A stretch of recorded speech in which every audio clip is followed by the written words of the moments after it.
Elle s'appelait Héloïse.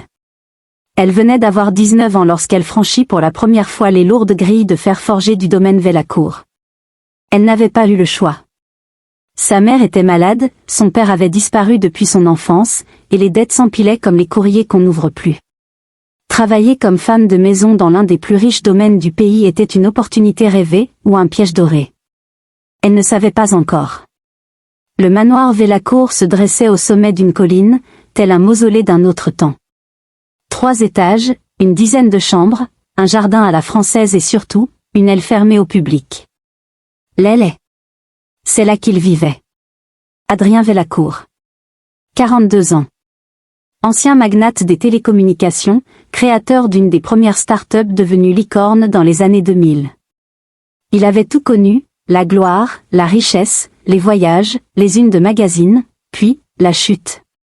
Un accident de yacht. Une plongée en Méditerranée qui tourna mal. Une vertèbre cervicale brisée. Une paralysie complète. Depuis, il ne parlait plus. Ne marchait plus. Il ne pouvait que cligner des yeux, bouger parfois un doigt. Sa vie tenait à un souffle, et une équipe de soignants veillait sur lui nuit et jour. Mais les rumeurs disaient qu'il ne laissait plus personne l'approcher. Trop de déception. Trop de regards de pitié. Sauf Héloïse. Pas tout de suite. Mais lentement. Progressivement.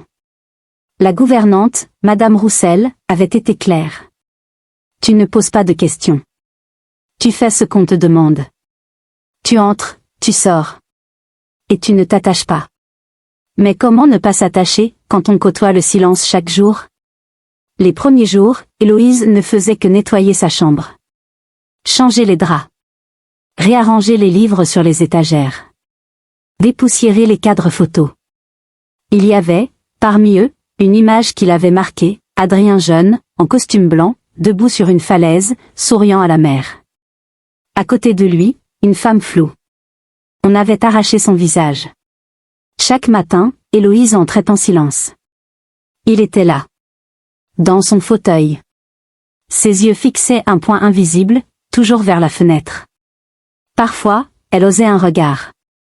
Il ne bronchait pas. Mais elle sentait qu'il voyait. Qu'il savait. Il la laissait faire. Il ne détournait jamais les yeux. Et quelque chose d'étrange naquit. Une intimité sans parole. Comme si le silence parlait mieux que n'importe quelle phrase.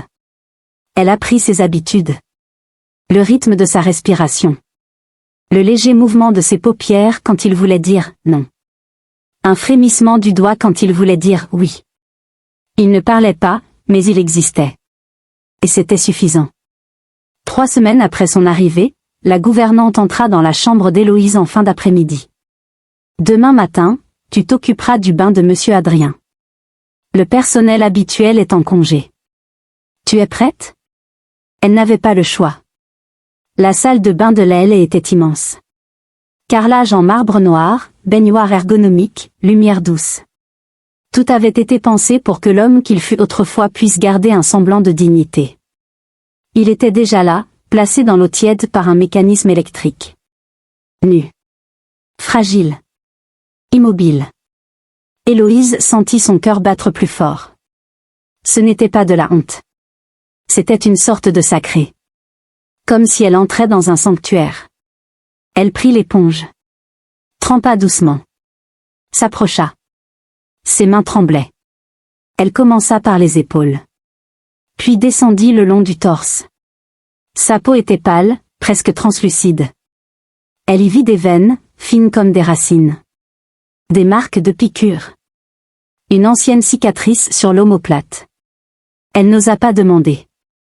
Puis elle passa à son bras gauche. Là, il pouvait encore légèrement réagir. Il laissa échapper un souffle, imperceptible. Son cœur à elle se serra. Elle continua. Lentement. Avec respect. Et lorsqu'elle arriva au ventre, quelque chose lâcha en elle. Des larmes.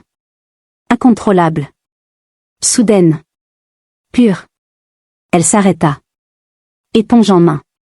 Au qui goûtait. Elle s'écarta d'un pas. Se couvrit le visage. Elle ne savait même pas pourquoi elle pleurait. Mais c'était trop. Trop d'émotions contenues. Trop de silence accumulé. Trop d'humanité nue, sans masque. C'était comme si en lavant son corps, elle avait lavé sa propre douleur. Elle pleurait pour lui. Pour elle. Pour ce qu'il était.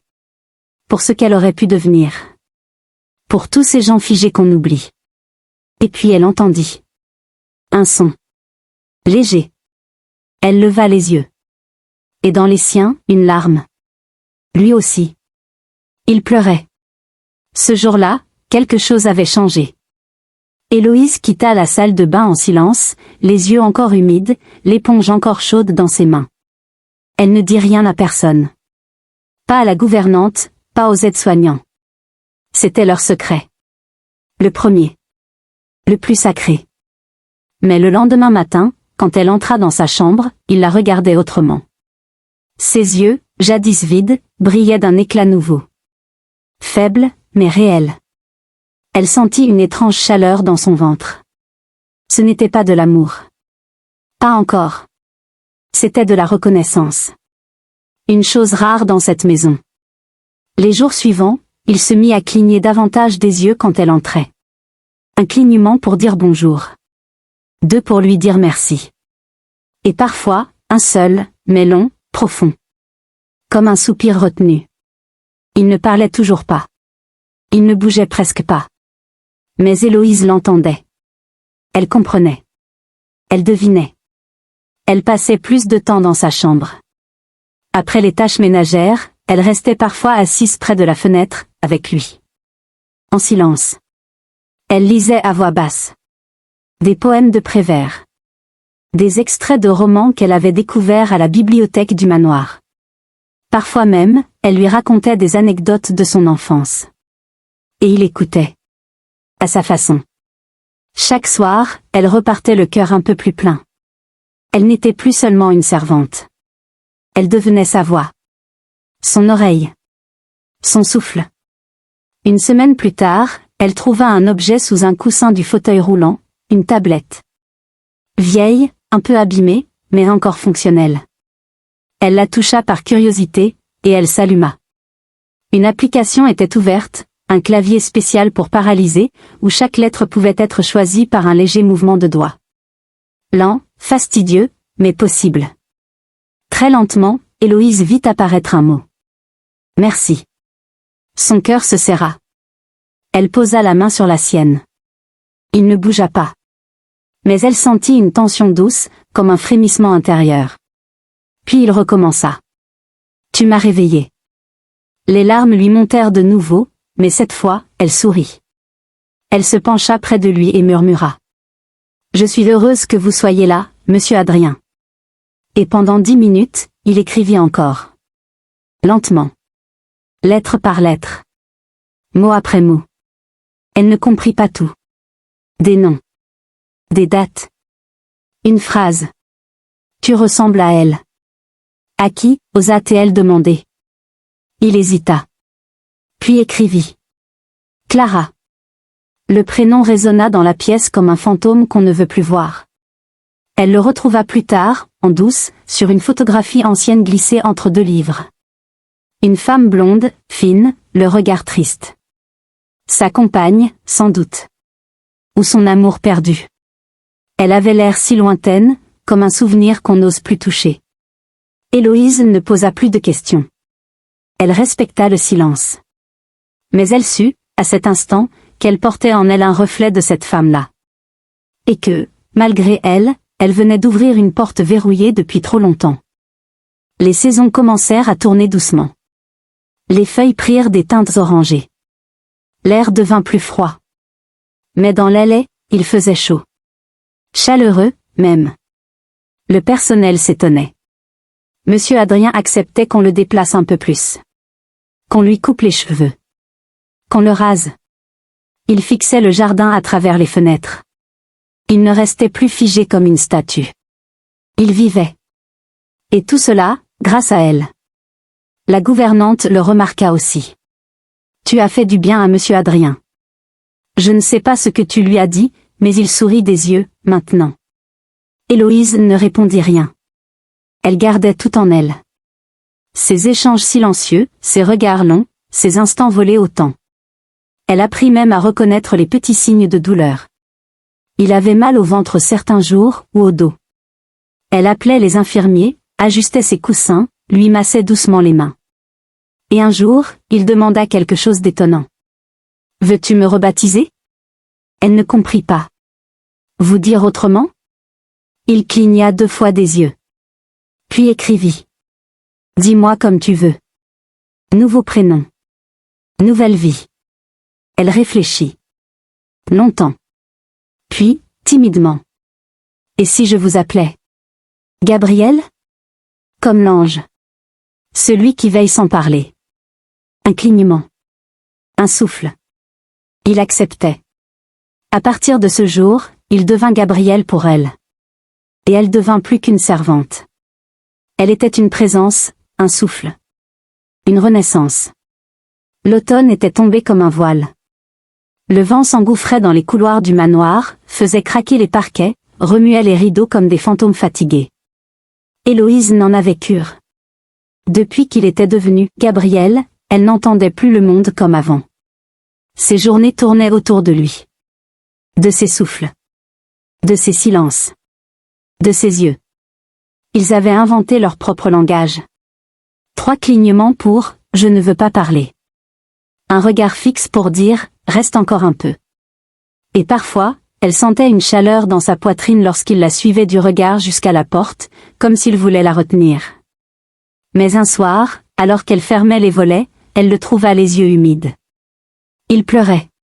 Pas bruyamment. Pas à grands sanglots. Mais les larmes coulaient. Silencieuses, lentes, comme si elles avaient attendu des années pour couler enfin. Elle s'agenouilla à ses pieds. « Gabriel ? Qu'est-ce qu'il y a ?» Il écrivit sur sa tablette, très lentement. « Tu dois savoir. » Elle fronça les sourcils. Il continua. « Clara. Ce n'était pas qu'une femme. Un temps. Un battement dans l'air. C'était ma faute. » Elle sentit un frisson courir le long de son dos. « Votre faute ? De quoi parlez-vous ?» Il tapait chaque mot avec une lenteur douloureuse, comme s'il lui coûtait un morceau d'âme. « Je l'ai conduite ce soir-là. J'avais bu.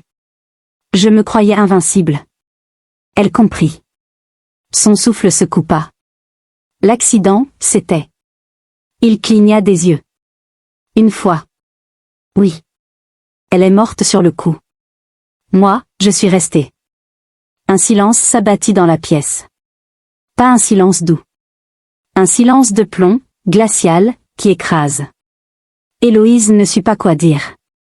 Elle s'assit au sol. Devant lui. Les yeux embués. Elle pensa à ce qu'il avait dû vivre. La culpabilité. Le deuil. La solitude. Et cette maison, ce fauteuil, cette prison. Pendant des années. Et pourtant, malgré tout, elle ne le haïssait pas. Elle sentit une larme couler, elle aussi. Mais ce n'était pas de la peine. C'était de l'acceptation. Une reconnaissance silencieuse de l'humain en face d'elle, avec toutes ses fautes, ses ruines, ses cicatrices. Elle se leva doucement et posa sa main sur la sienne. « Tu es vivant. Tu peux encore te pardonner. Et vivre autrement. Avec moi. Si tu veux. » Ce fut la première fois qu'elle l'appela « tu ». Et il ne cligna pas des yeux. Il les ferma. Longuement. Comme pour goûter cette phrase. Comme pour la graver à jamais dans sa mémoire. L'hiver arriva sans prévenir. La neige couvrait les grilles du domaine. Les cheminées craquaient. Et dans la chambre d'Adrien devenu Gabriel, la chaleur restait intacte. Chaque jour, Héloïse venait plus tôt. Restait plus tard. Elle n'était plus simplement une employée. Elle avait refusé un poste à Paris. Elle avait choisi de rester. Pour lui. Et peut-être aussi, un peu, pour elle. Un matin, elle apporta un objet sous un drap, un petit carnet de cuir, vierge. Elle le posa sur ses genoux. « J'aimerais que tu racontes ton histoire. À ta façon. Peu importe le temps. Tu peux même me dicter et je l'écrirai pour toi. » Il eut un léger tremblement au coin des lèvres. Un début de sourire. Le premier. Gabriel écrivain. Gabriel survivant. Gabriel l'homme qui voulait renaître. Ils commencèrent à remplir les pages. Une à une. Les souvenirs. Les douleurs. Les aveux. Les regrets. Mais aussi, l'émerveillement. La musique que Clara aimait. Le nom de leur chat. Les couchers de soleil sur Biarritz. Tout. Absolument tout. Un soir, Héloïse lut à haute voix une page qu'il avait terminée. Je ne pensais pas qu'une main douce pouvait redonner goût à la vie. Elle m'a bénie un jour. Et c'est moi qui ai été lavée. Lavée de la honte. Lavée du silence. Lavée de la mort. Elle n'arriva pas à finir. Les larmes brouillaient les mots. Il cligna 2 fois. Doucement. Comme un battement de cœur. Le printemps revint. Mais cette fois, Héloïse ne le vit pas à travers la vitre du manoir. Elle le sentit dans l'air, dans la respiration de Gabriel, dans les bourgeons qui éclataient comme des promesses sur les branches encore nues. Un matin, alors qu'elle ouvrait les rideaux de la chambre, elle entendit un bruit sourd derrière elle. Un choc. Puis un cri étouffé. Elle se retourna. Gabriel était debout. Ou du moins, à demi redressé, appuyé contre son fauteuil. Ses bras tremblaient. Ses jambes faiblissaient. Mais il se tenait. Elle accourut, le cœur en feu. Gabriel. Non, ne tombe pas. Il fit un geste. Faible, mais réel. Il leva le bras, son bras gauche, et effleura la joue d'Héloïse. Elle sentit cette main contre sa peau comme une explosion silencieuse. Une chaleur l'envahit. Elle n'osa plus bouger. Il prononça quelque chose. Difficilement. D'une voix rauque, oubliée, brisée. Et, elle, Oïse. Son prénom. Murmuré.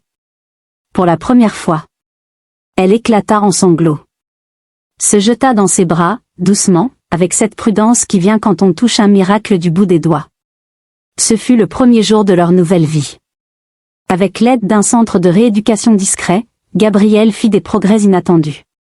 Il n'envisageait pas de courir un marathon, ni même de danser un tango, mais il pouvait désormais marcher quelques pas avec un déambulateur. Il parlait un peu. Il riait, parfois. Et surtout, il écrivait. Héloïse, elle, ne le quitta jamais. Elle ne se lassa pas des silences, des répétitions, des efforts maladroits. Elle était là pour chaque chute, chaque petite victoire. Elle n'était plus une servante. Elle n'était même plus une soignante. Elle était la lumière dans son tunnel. Un jour, dans le jardin fleuri du manoir, Gabriel lui tendit un objet, une petite boîte noire. Elle l'ouvrit. Un anneau simple, d'argent, gravé à l'intérieur. Tu m'as appris à vivre. Il murmura. Je n'ai plus besoin de fauteuil. Mais j'aurai toujours besoin de toi. Elle rit en pleurant. C'est une demande en mariage, monsieur de Seignan? Non. C'est une demande en liberté. Ensemble. 3 ans plus tard, dans une petite librairie de Bretagne, une femme tenait entre ses mains un roman intitulé Le bain du silence, une rédemption. Par Gabriel Seignan. La couverture représentait une main tendue vers l'eau. Une main qui demandait de l'aide. Ou offrait la sienne. Gabriel était désormais un auteur discret mais reconnu. Son livre avait touché des milliers de lecteurs. Non pas pour la tragédie, mais pour la lumière après l'effondrement. L'amour sans condition. La reconstruction. Il vivait dans une maison près de l'océan, avec Héloïse. Il n'avait pas besoin de grandes cérémonies. Leur lien était au-delà des mots. Chaque soir, il s'asseyait au bord des dunes, écoutait le vent, regardait l'horizon. Il n'avait plus peur du silence. Parce qu'en elle, il avait trouvé sa voie.